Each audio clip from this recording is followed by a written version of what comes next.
اعوذ باللہ من الشیطان الرجیم بسم اللہ الرحمن الرحیم۔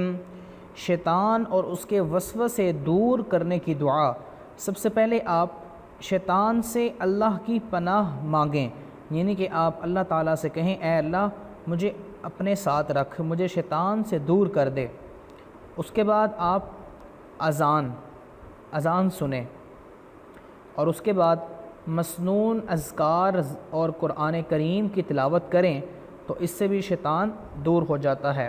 رسول اللہ صلی اللہ علیہ وآلہ وسلم کا فرمان عالی شان ہے کہ اپنے گھروں کو قبرستان نہ بناؤ، شیطان اس گھر سے بھاگ جاتا ہے جس میں سورۃ البقرہ کی تلاوت کی جائے، یعنی کہ آپ پھر سورۃ البقرہ کی تلاوت کیا کریں، انشاءاللہ شیطان بھی بھاگ جائے گا اور جو وسوسے آتے ہیں وہ بھی دور ہو جائیں گے۔